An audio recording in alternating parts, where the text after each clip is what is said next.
Bismillahirrahmanirrahim. Assalamu alaikum. I am Amara Vahid. My roll number is 862998. The topic of my research paper is analysis of milk. Milk जो है वो nutrient से भरपूर होता है और हमारी ग्रोथ के लिए बिल्डिंग ब्लॉक के तौर पर काम करता है। मिल्क जो न्यूट्रिएंट्स हमें प्रोवाइड करता है वो कोई भी दूसरा फूड जो है वो उसकी नहीं प्रोवाइड कर सकता। पाकिस्तान में अप्रॉक्सीमेटली जो मिल्क है वो ज़्यादातर 50% मिल्क फ्रेश या बॉइल्ड मिल्क की सूरत में कंज्यूम किया जाता है। उसके अलावा 1/6 जो है वो योगर्ट या क्रीम की फॉर्म में।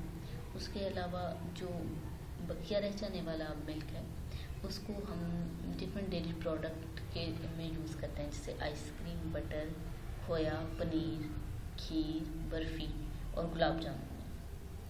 इसके अलावा और भी बहुत सी डेयरी प्रोडक्ट्स हैं जिनके अंदर जो मिल्क है वो यूज़ किया जा सकता है। इस एनालिसिस के अंदर टोटल 150 सैंपल कलेक्ट किए गए थे। मिल्क एनालिसिस जो 3 तहसील में हुआ था, तहसील बाबूसई, काबुल और तहसील ख्वासकेला।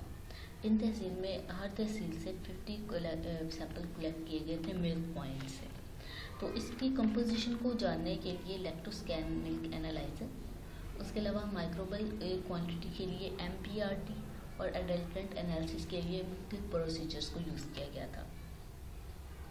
इन तमाम प्रोसीजर्स को यूज़ करने के बाद जो हमारे पास फैक्ट और फिगर्स आए थे उनमें हाई मिल्क फैट जो है वो तहसील काबुल में रिकॉर्ड किया गया था 5.21%। उसके अलावा तहसील ख्वासकेला में 4.48% और तहसील बाबूसई में 4.08%। उसके अलावा हाई मिल्क SNF जो थी वो भी तहसील काबुल में थी सबसे ज़्यादा 6.92%।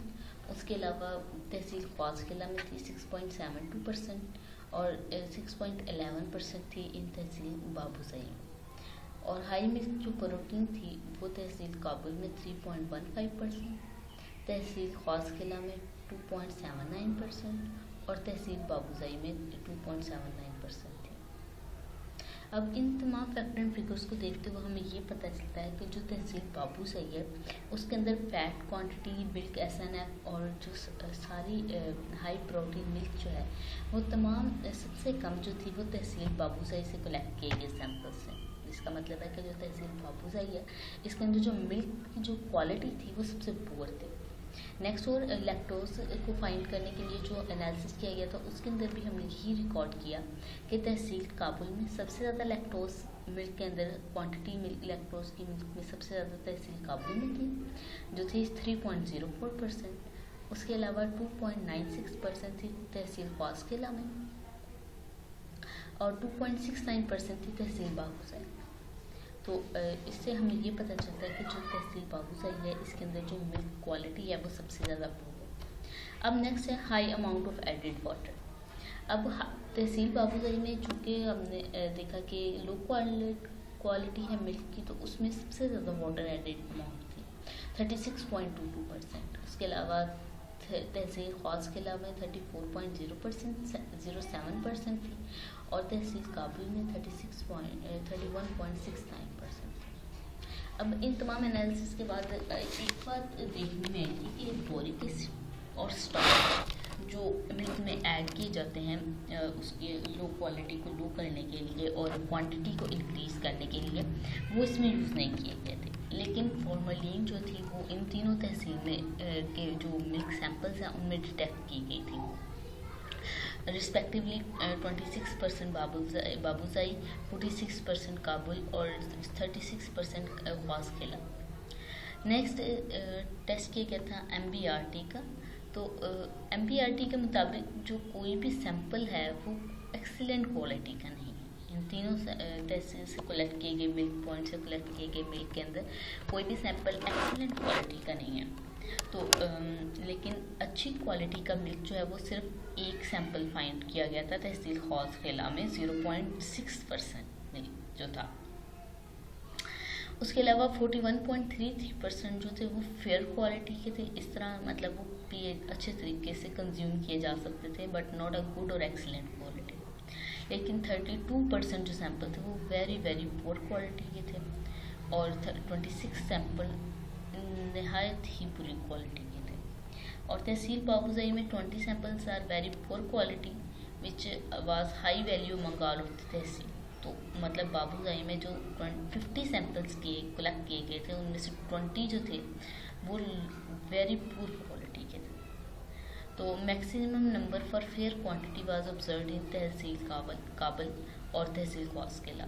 तो बाबूजाई को में सबसे पुअर क्वालिटी थी, तहसील ख्वास किला में कुछ बेटर क्वालिटी थी, और तहसील काबुल में सबसे मतलब इन तहसीलों के रिस्पेक्टिवली सबसे अच्छा दूध था वहाँ पर।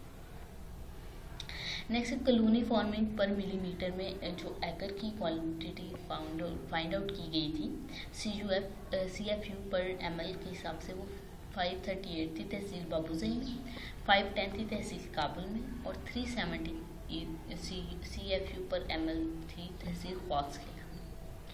तो जो डाटा रिकॉर्डिंग इक्वलाई काउंट किया गया था, उनमें हाई नंबर थे जो कॉलोनी सबसे ज़्यादा कॉलोनीज थी इक्वलाई की, वो काबुल से जो कलेक्ट किया गया मिल्क था उसके अंदर थी।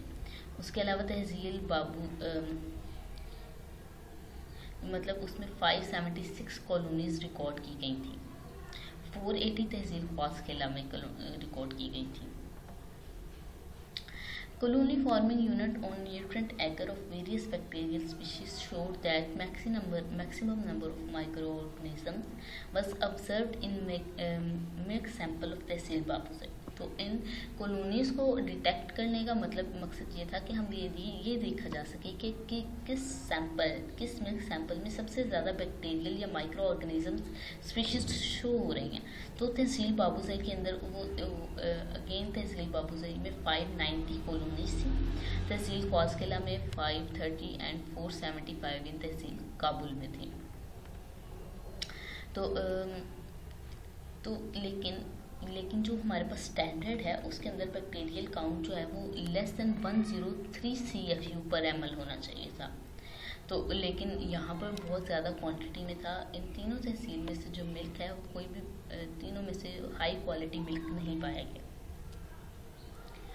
पोस्ट पास्चराइजेशन कंटेमिनेशन जो है वो आज भी मिल्क से होती है, उसके अंदर बहुत सारे बैक्टीरिया फाइंड आउट होते हैं। अगर हम उन्हें पॉस्चराइज करने से पहले ही कंज्यूम कर लिया जाए तो वो बहुत बीमारियों का बाइस बनते हैं। तो जो रॉ मिल्क के अंदर बैक्टीरिया फाइंड किए जा सकते हैं वो जेनस प्लाज्मोडोमोनास, फ्लोबैक्टीरियम, हार्मोबैक्टीरियम वगैरह, और कॉलीफॉर्म्स और adulterated food is dangerous for health, it में कंटेन वेरियस टॉक्सिक केमिकल्स। तो उसके अलावा मिल्क जो है वो एडल्ट्रेटेड मिल्क जो लोग यूज़ करते हैं उसके अंदर बहुत कम अमाउंट पाई जाती है उसकी न्यूट्रिएंट्स की, और ये पब्लिक हेल्थ के लिए टॉक्सिक होते हैं। जो मिल्क डीलर्स हैं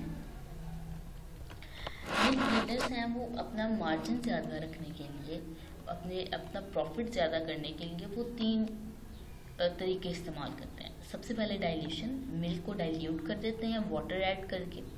उसके अलावा उसमें से एक्सट्रैक्शन कर लेते हैं। एक्सट्रैक्शन किनकी करते हैं? वैल्यूएबल कंपोनेंट्स की, मिल्क फैट की, उसको एज अ क्रीम रिमूव कर दिया जाता है, और वो क्रीम से अलहदा प्रॉफिट हासिल करते हैं और मिल्क जो है उससे अलहदा प्रॉफिट हासिल करते हैं। इस तरह जो मिल्क फैट है वो लो हो जाता है और उसकी जो न्यूट्रिशन है वो उतनी नहीं रहती जिस तरह क्रीम के साथ वाले मिल्क की होती है। उसके अलावा चीफ सब्सटेंस उसके अंदर ऐड कर दिए जाते हैं, स्टार्च को ऐड कर दिया जाता है, तो उसकी जो टोटल सॉलिड वैल्यू को पूरा करने के लिए वो स्टार्च को ऐड कर दिया जाता है। हमारी जो कंट्री है पाकिस्तान, यहाँ पर जो मिल्क है वो ट्रेडिशनल सिस्टम है।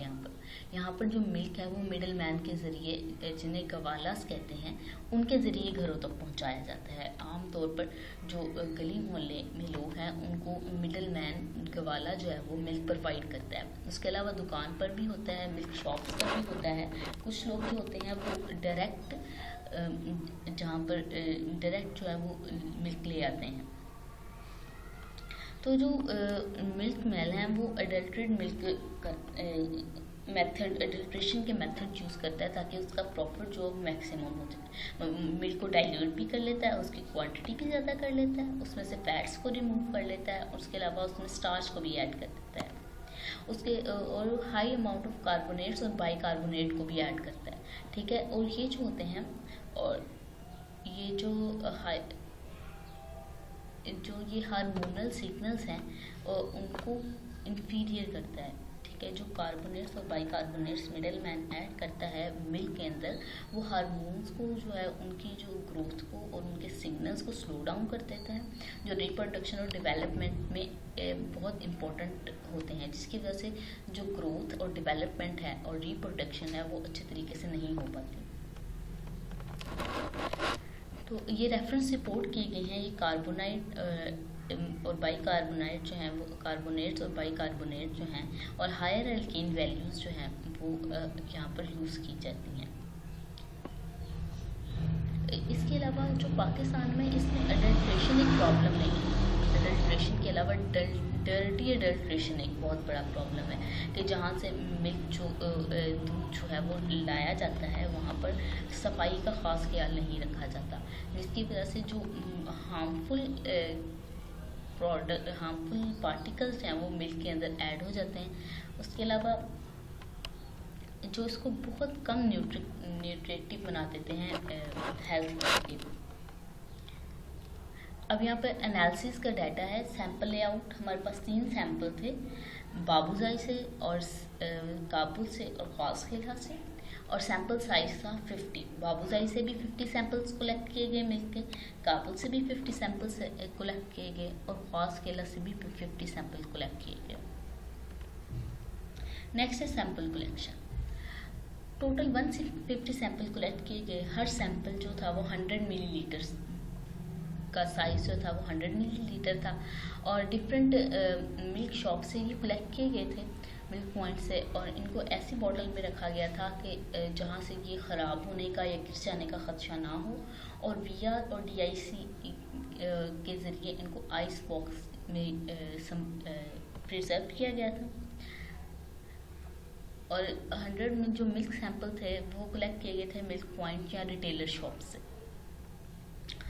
जो सैंपल प्रोसेसिंग में जो सैंपल था वो उसी दिन उनको प्रोसेस कर लिया गया था, लेकिन अगर किसी वजह से वो स्टोरेज करना पड़ा तो वो 4 डिग्री सेंटीग्रेड पर उसको स्टोर किया गया था।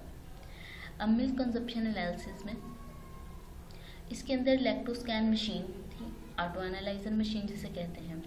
According to manufacture protocol for determination of milk fat percent, solid not fat, SNF value, protein और लैक्टोज वैल्यू एट VR और DIC पर परसेंटेज की सूरत में कलेक्ट की गई थी। माइक्रोबियल एनालिसिस से इसके अंदर जो टोटल 150 सैंपल कलेक्ट किए गए थे, 50 from each tehsil in sterilised screw cap tubes के अंदर कलेक्ट किए गए थे। उनको आइस बॉक्स के अंदर रखा गया था, उनको लेबॉर्ट्री में आइस बॉक्स में ट्रांसफ़र किया गया था। जो सैंपल थे वो किस तरह डाइल्यूट किए गए थे, उनकी रेशियो थी 1 और 1000। 1% अगर 1 पोर्शन हम सैंपल का रहे थे तो 1000 पोर्शन जो वाटर का लेकर तो स्टेरिलाइज्ड बफर सोल्यूशन के अंदर उनको डाइल्यूट किया गया था। उसके बाद 1 ml जो है 1 ml सैंपल जो है वो इंट्रोड्यूस करवाया गया था इन मैकोनिक एकर और न्यूट्रेंट प्लेट्स और इंक्रीमेट 24 to 37 डिग्री सेंटीग्रेड पर। इसके बाद इस मेथड के बाद जो कॉलोनी थी और CFU-ml जो थी वो डिटरमाइन की गई थी मिल्क की। अब MPRT जो टेस्ट था वो क्विक मेथड था माइक्रोबायल क्वांटिटी रॉ मिल्क के अंदर माइक्रोबायोलॉजिकल क्वांटिटी को डिटरमाइन करने के। इस टेस्ट के अंदर जो था ब्लू कलर का एक डाई जो है वो मिल्क के अंदर ऐड किया जाता था और जो मिल्क है वो डिकलोराइज हो जाता था और ऑक्सीजन जो मिल्क के अंदर प्रेजेंट होती थी वो एग्जॉस्ट हो जाती थी, क्योंकि इसके अंदर माइक्रोबायल एक्टिविटी प्रेजेंट थी। जितनी सूनर डिकोलोनाइजेशन होती है उससे उतनी ही इन्फीरियर जो है वो मिल्क जो है वो अज्यूम किया जाता है। मतलब जितनी जल्दी होगी कलोनलाइजेशन तो उतना ही कम अच्छा जो मिल्क है उसको अज्यूम किया जाएगा। नेक्स्ट ये टेबल है। इसके मुताबिक जो अगर नंबर 1 एक्सीलेंट क्वालिटी का मिल्क जो है वो टाइम ऑफ उसका रिडक्शन है मोर देन 8 आवर्स, और अगर गुड क्वांटिटी का मिल्क है तो उसके 6 to 8 आवर्स लगेंगे रिड्यूस होने में, और पुअर को 1.5 to 2 आवर्स, और वेरी पुअर को हाफ आवर में जो रिडक्शन है वो हो जाएगी। स्टैटिस्टिकल एनालिसिस के लिए माइक्रोसॉफ्ट एक्सेल और स्टैटिस्टिक्स 8.1 शीट जो है वो यूज़ की गई थी। अब यहाँ पर हमने एनालिसिस भी कर लिया, उसके बाद उसके हमने 3 वैल्यूज़ उसकी फाइंड आउट करनी थी, प्रोटीन, फैट एंड SNF और एक्सेट्रास लैक्टोज कंटेंट, ये हमने तीनों तहसील में फाइंड आउट कर लिया। अब उनकी तहसील की डिस्कशन यहाँ पर दी गई है कि हमने जो सैंपल कलेक्ट किए गए थे मिल्क पॉइंट से वो किस तरह नेक्स्ट उनकी क्या वैल्यूज़ आई हैं। यहाँ पर टेबल है इन तीनों तहसील का। तो फैट्स मेन वैल्यू थी जो फैट की थी वो 4.08%। ये तहसील बाबूजाई में, मतलब जो हमने जितने भी सैंपल कलेक्ट किए गए थे उनमें फैट की परसेंटेज के जब मीन निकाला गया तो 4.8%।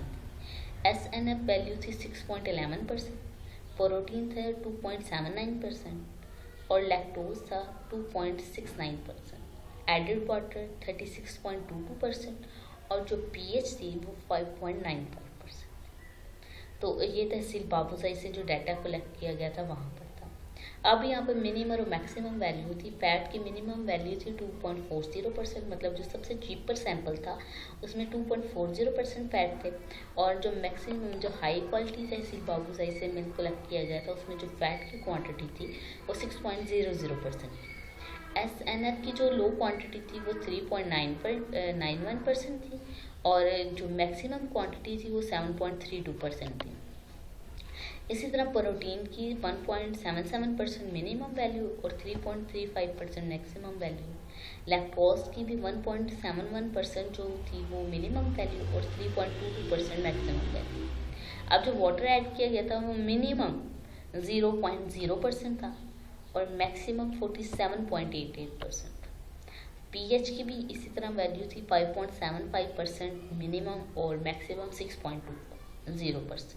तो ये जो डाटा था वो कलेक्ट किया गया था बाबूसाई से। इस तरह तहसील काबुल से डाटा कलेक्ट किया गया था, उसके अंदर जो मीन वैल्यू थी फैट्स की वो 5.21%, SNF की 6.92% और प्रोटीन की 3.15%, लैक्टोज की 3.04% और वाटर जो ऐड किया गया था उसकी 31.69%, pH की 6.34%। अब इसकी pH जो है वैल्यू जो है वो तहसील बाबूसाई से कलेक्ट किए गए सैंपल से ज़्यादा है। इस तरह मिनिमम वैल्यू थी फैट की 2.82% और मैक्सिमम 6.48%, SNF की 5.11% मिनिमम और 8.52% maximum, 2.30% protein minimum and 3.90% protein maximum. Lactose percentage थी 2.24% मिनिमम और 3.75% मैक्सिमम। वाटर जो ऐड किया गया था वो था 14.30% मैक्सिमम और 50.96% maximum. pH minimum pH value 6 और मैक्सिमम pH वैल्यू 6.67। तो तहसील काबुल और तहसील बाबूसाई में हम देख सकते हैं जो काफ़ी डिफरेंस है फैट्स की अमाउंट का। यहाँ पर फैट की अमाउंट का,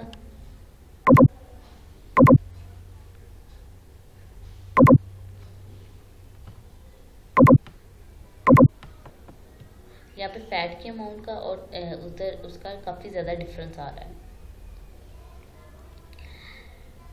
अब यहाँ पर लास्ट 3 तहसीलों में 2 का डाटा हमने देखा, और लेकिन अब जो तहसील ख्वास खेला है उसका डाटा नेक्स्ट देखते हैं। यहाँ पर भी जो फैट है मेन फैट वैल्यू है 4.48%, SNF 6.72%, प्रोटीन 3.10% और लैक्टोज 2.96%, एडेड वाटर 34.07% और pH 6.17।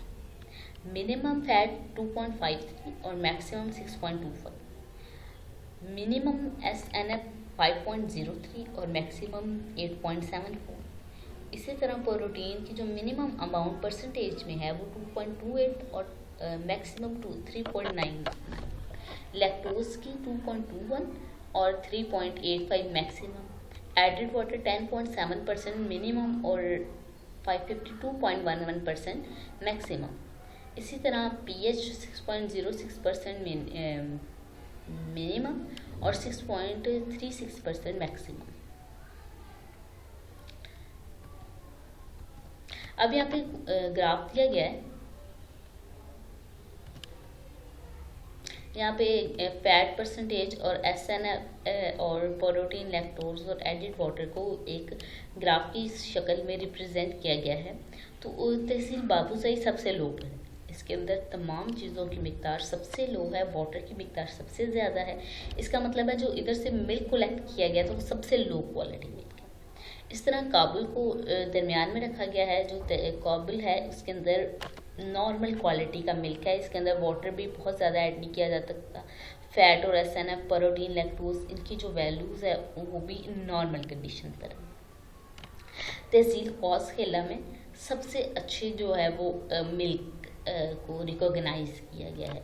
इसके अंदर फैट जो है वो तहसील काबुल से कम है, लेकिन इसके अंदर जो SNF वैल्यू है वो भी कम है, प्रोटीन भी कम है और लैक्टोज भी कम है, लेकिन इसके अंदर जो एडिड वाटर भी है वो भी ज़्यादा है। इस तरह हम इन तीनों में देखते हैं कि जो काबुल है वो नंबर 1 पर है। इस ग्राफ के अंदर जो मिडल में रेड शो किया गया है, ये काबुल के अंदर से जो मिल्क कलेक्ट किया गया था वो सबसे अच्छा मिल्क था रिस्पेक्टिवली इन तीनों में से। कंक्लूजन हम ये निकालते हैं इसका कि जो मिल्क था इन तीनों तहसील से लिया गया था, उसके अंदर कुछ मिल्क जो था वो यूनिफॉर्म नहीं था, मतलब उनकी जो कंपोजिशन थी वो एक ही तहसील के 50 सैंपल्स की भी यूनिफॉर्म नहीं थी, और 150 सैंपल्स में तो बहुत ज़्यादा उसमें आ रहा था, गैप आ रहा था। कुछ जो मिल्क सैंपल्स थे वो बहुत ज़्यादा लो स्टैंडर्ड के थे, जिसमें हमने अब ऊपर डाटा जब कलेक्ट करते वक्त देखा तो तहसील बाबूसाही में सबसे लो स्टैंडर्ड मिल्क था। फॉर्मलिन प्रेजेंट की इनमें मौजूद थी तीनों तहसील में, और microbial and keeping quantity of milk was very poor in selected tehsil. तो ये हमने कंक्लूजन निकाला कि ओवरऑल जो इन तहसील का जो मिल्क था is not better for consumption.